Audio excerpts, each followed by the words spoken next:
होली की आत्मा। बचपन से शहर में रहने वाला मनोज इस साल होली की छुट्टियों में अपने गांव दुर्गापुर वापस आता है, जहां उसे देख पूरा गांव खुशी से झूम उठता है। जब गया था तब इतना सा था और अब देखो कितना बड़ा हो गया है। हाँ सरपंच जी, जब मैं गया था तब आप भी बहुत जवान थे और अब देखो कितने बूढ़े हो गए हैं आप। चलो चलो बढ़िया है। बच्चा घर वापस आ गया। इसी खुशी में आज रात पार्टी होगी। क्या बात है, गांव में भी पार्टियां होने लगी। वैसे अगर पार्टी की बात है तो आज क्यों सीधा होली पार्टी करते हैं।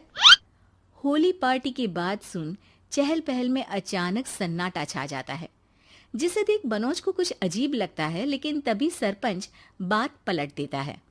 अब बहुत देर हो गई, चलो सब अपने घर चलो, पार्टी के बारे में कल सोचेंगे।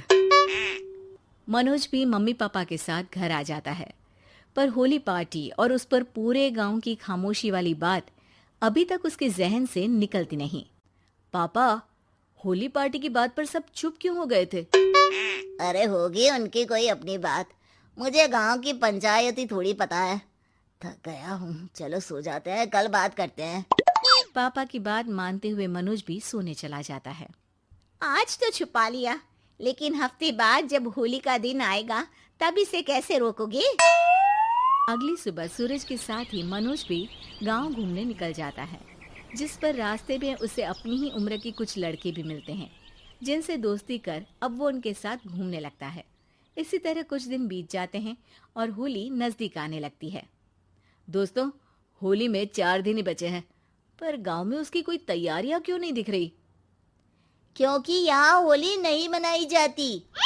अरे पर ऐसा क्यों। वो राजा भूषण। अरे तुम 4 दिन के लिए आए हो, क्या इतना सोच रहे हो। चलो कुछ खाने चलते हैं। इसी के साथ एक बार फिर होली की बात को टलते हुए देख मनोज को शक होने लगता है। वो घर पहुंचते ही इंटरनेट पर अपने गांव और राजा भूषण के बारे में जानकारी निकालने लगता है। क्या? मुझे आज तक ये नहीं पता था। ऐसा कैसे?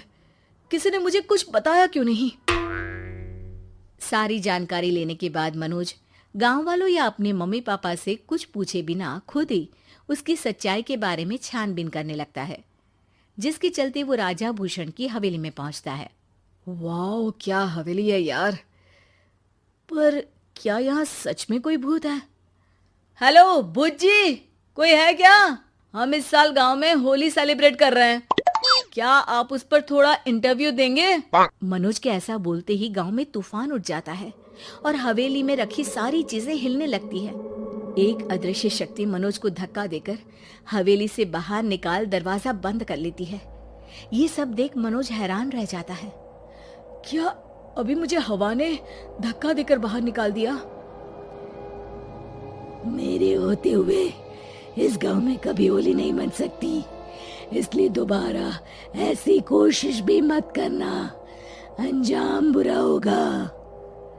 आवाज सुन मनोज हैरानी से इधर उधर देखने लगता है, पर उसे कोई दिखाई नहीं देता। वो गांव वापस आ जाता है, जहां तूफान की वजह से सब कुछ तहस महस हो चुका होता है। आखिर ये तूफान आया कैसे? ना ऐसा कोई मौसम था और ना ही हमने होली का त्योहार मनाने की बात की थी। सरपंच की बात पर कोई रिएक्शन दिए बिना मनोज चुपचाप अपने घर चला जाता है। इस तरह देखते ही देखते होली का दिन भी आ जाता है और मनोज रंग लेकर गांव में निकल जाता है, लेकिन गांव पूरी तरह खाली होता है। अरे त्योहार का दिन है, धूमधाम की जगह मातम क्यों मनाया हुआ है?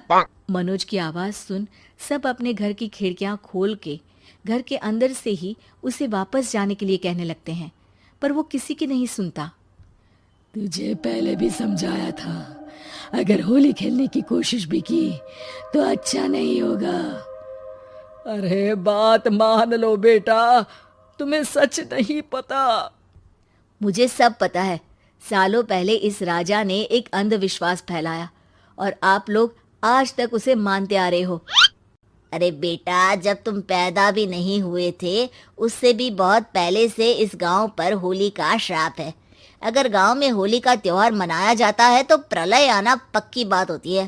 राजा भूषण इस सब में नहीं मानते थे और त्योहार मनाने लगे, जिसके चलते होली वाले ही दिन पहले उनके बेटे की और फिर उनकी मृत्यु हो गई।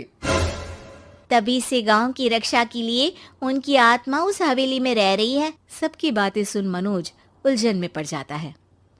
सोचना भी मत मनोज, अगर तुमने इस परंपरा को तोड़ने की कोशिश भी की तो उसका परिणाम इस गांव और गांव के लोगों के लिए अच्छा नहीं होगा।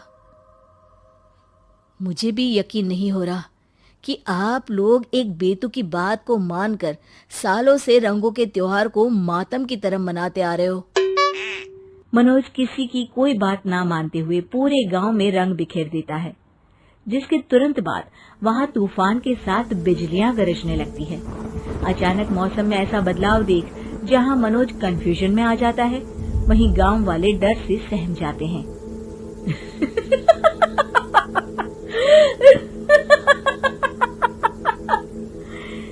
इस लड़के ने हमारे जैसे सिर्फ अपने स्वार्थ के लिए नहीं बल्कि पूरे गांव की खुशियों के लिए यहाँ होली मनाई है, जिस वजह से अब इस गांव पर होली का श्राप टूटता है। ऐसा बोलकर राजा का भूत वहां से गायब हो जाता है, जिसके बाद गांव के लोग धूमधाम से होली मनाते हैं। खुशियों के रंग गांव में बिखरे ही होते हैं कि अगली सुबह अचानक मनोज कहीं गायब हो जाता है और एक बार फिर गांव में होली का नया राज शुरू हो जाता है।